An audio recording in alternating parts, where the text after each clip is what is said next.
মই আজি আপোনালোকক লৈ গৈ আছো গোলাঘাটত থকা শ্ৰী শ্ৰী আঠখলীয়া নামঘৰলৈ। আপোনালোকে চাই থাকিব, মই দেখাই থাকিম।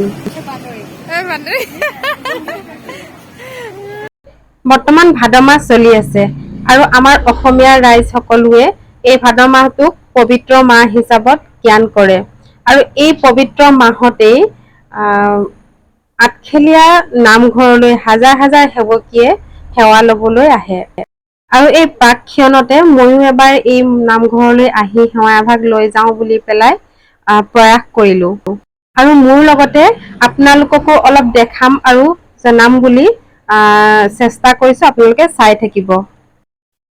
ইয়াতে অকমান ধূপ চাকি তেল লৈ ললো, যিহেতুকে যিহে মানুহৰ ভিৰ দেখিছো ভিতৰত লবলৈ কোনো মানে সম্ভৱ নহব বুলি ভাবিছো, চ' মই ইয়াতেই ধূপ চাকি অকমান লৈ ললো ভিতৰত জ্বলাবৰ কাৰণে।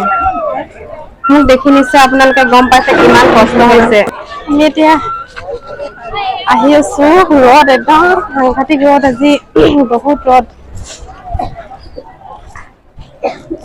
মই আপোনালোকক দেখাই আছো, আপোনালোকে চাই থাকিব। ইয়াত সময় অনুযায়ী প্ৰসংগ হৈ থাকে, যেনে ধৰক প্ৰাতঃ প্ৰসংগ, মধ্যাহ্ন প্ৰসংগ, বিয়লি প্ৰসংগ ইত্যাদি। মই আপোনালোকক মাজে মাজে কিছুমান ইনফৰমেশ্যন দি যাম, আপোনালোকে ভিডিঅ'টো কন্টিনিউ কৰি থাকিব একেবাৰে শেষলৈকে। আমি আঠখলীয়া নামঘৰৰ সন্মুখত পাইছোহি, দেখিছে নহয় কিমান ভিৰ লাগি আছে। বহুত দিনৰ পৰা আহিম বুলি ময়ো ভাবি আছিলো, আহিব পৰা নাছিলো, ভগৱানৰ কৃপাত আজি আহিব পালো আৰু তেওঁৰ আশীৰ্বাদত। এয়া হৈছে বাটচ'ৰা আঠখেলীয়া নামঘৰ। ভক্তৰ কেনেকুৱা ভিৰ, এখন প্ৰথম গেট হয়। এইখন পাইছো আমি দ্বিতীয়খন গেট পাইছো। সোমাই আহিলো, আহি পেলাই এতিয়া দ্বিতীয়খন গেট পাইছো। পবিত্ৰ ভাদ মাহৰ সমূহ আদৰণি জনাইছে। এইখন হৈছে দ্বিতীয়খন গেট। ইতিমধ্যে আমাৰ দলপতিসকলে জনাইছে, দলপতিসকলে দল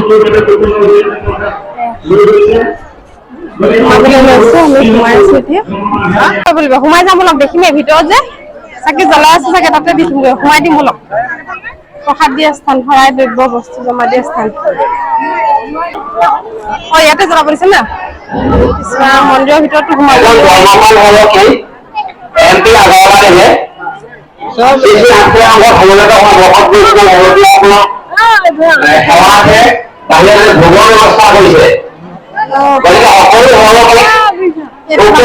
দিবলৈ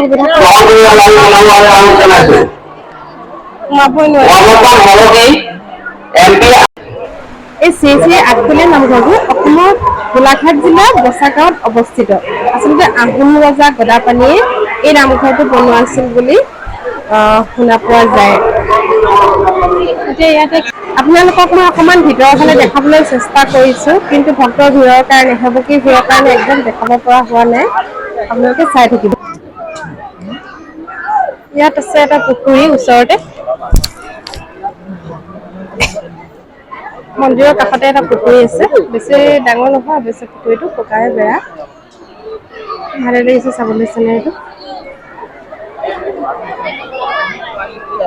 মানুহ চব নাই, মানুহ একদম মানুহ একদম মানে ভাদ মাহত তেনেকুৱা মানুহ হয়, ভক্তৰ ভিৰ হয়, সেৱকীৰ ভিৰ হয়, মানে গমেই পোৱা নাছিলো কথাটো। এই প্ৰথম আহি পেলাই গম পাইছিলো, কিন্তু ইমানেই ভিৰ হয়, খোজ কাঢ়িব নোৱাৰা জেগা নোহোৱা, এনেকুৱা ভিৰ সেৱা কৰিবলৈ নোৱাৰি, দূৰৰ পৰাই নমস্কাৰ কৰিবলগীয়া হৈছে আৰু সেয়াই আৰু। আপোনালোকক মই ভালকে দেখাম বুলি ভাবিছিলো, কিন্তু ভালকে দেখাবলৈ হলে একদম ফ্ৰী দিনত আহিব, ভাদ মাহ যোৱাৰ পিছত ফ্ৰী দিনত আহিব লাগিব, দেখাব লাগিব।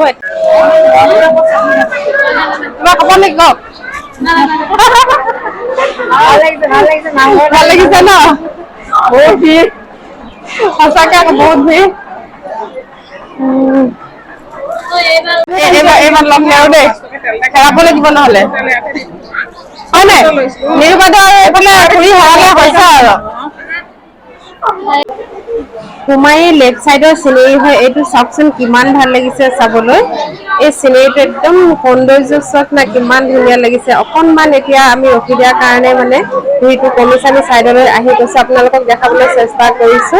আমি আহিছো এতিয়া লেফ্ট চাইডত এখন দৰ্জা আছে সেই দৰ্জাখনেৰে সোমাই পেলাই অকমান ভিতৰলৈ দেখাবলৈ চেষ্টা কৰিম আৰু চাবলৈও চেষ্টা কৰিম আপোনালোকে চাই থাকিব মই দেখাই গৈ আছো এইপিনে আছে চাহ খোৱা ঘৰটো এইপিনে চাহ খুৱাই আৰু এইপিনে আপোনাৰ লেফ্ট চাইডৰ দৰ্জাখন চাৰিওফালে চাৰিখন দৰ্জা আছে আচলতে আমি বাকী কেইখনত সোমাবলৈ নোৱাৰিলো লেফ্ট চাইডৰ দৰ্জাখনত আহি অকমান দেখাবলৈ চেষ্টা কৰিছো আৰু চাৰিওফালে চাৰিগছি ডাঙৰ ডাঙৰ চাকি আছে তাৰে ভিতৰত আমি এগছি চাকিত তেল দিবলৈ সুবিধা পালো দেখাই দিছো চব এগছি চাকি যেতিয়াৰ পৰা স্থাপন কৰিছিলে এই চাকি গছনি জ্বলিয়েই আছে গতিকে ইয়াতে অকমান তেল ঢালিলো গুৰুজনাৰ নামত আৰু তেল দিলো পালো অকমান পাতল হৈছে এইটো চাইডত গতিকে তেল দি পেলাই আমি ওলাই আহিছো মেইন এখন মেইন এখন স্থাপনা হয় আৰু এতিয়া আমি তেল দি পেলাই ওলাই আহিছো আমি অকমান বেক চাইডত যাবলৈ চেষ্টা কৰিম বেক চাইডত যাবলৈ সুবিধা আছে এইফালৰ পৰা আহি আমি এইফালে বেক চাইড হৈ পেলাই এইফালে ওলাই যাম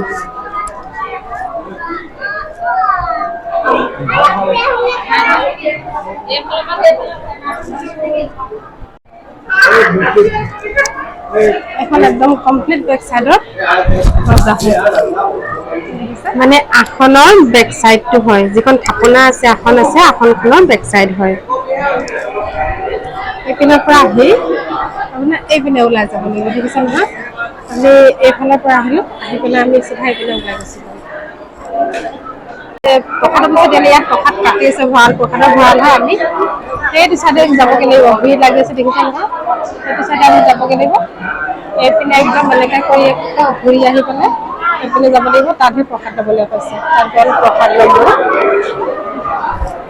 বলক নাম লোৱা হ'ল সকলোৱে এতিয়া সেৱা লৈছে আমাক অকণমান দেৰি ৰখিব কৈছিলে প্ৰসাদ ল'বলৈ কিন্তু আমি ৰখিবলৈ দেৰি হ'ব গৈছে আমি গুচি আহিলোঁ ইয়াতে কমিটিৰ তৰফৰ পৰা সেৱকীবিলাকক মানে পানী খুৱাইছে পানী অলপ খাই ল'লোঁ এই নামঘৰত কিছুমান উৎসৱো পালন কৰে যেনে বৰসবাহ পানী তোলা সবাহ নাম লোৱা সবাহ ন চাউল সবাহ ৰাস উৎসৱ ভাওনা ইত্যাদি গতিকে আপোনালোকেও পাৰিলে এবাৰ আহিবলৈ চেষ্টা কৰিব আৰু মই ভিডিঅ'টো দীঘলীয়া কৰিবলৈ নোৱাৰিলোঁ আৰু নকৰোঁ গতিকে আপোনালোকে চাই ভাল পালে নে বেয়া পালে কমেণ্টত জনাব মোৰ ভিডিঅ'টো ইমানেই ভাগৰো লাগিছে যথেষ্ট আৰু আমি আকৌ ঢেকীয়াখোৱা নামঘৰলৈ যাত্ৰা কৰিম বুলি ভাবিছোঁ গতিকে মই বেক কেমেৰা কৰি আকৌ এবাৰ গেটখন দেখাই দিছোঁ গতিকে মোৰ ভিডিঅ'টো ভাল লাগিলে যদি চাই লাইক কমেণ্ট শ্বেয়াৰ আৰু ছাবস্ক্ৰাইব কৰিবলৈ নাপাহৰিব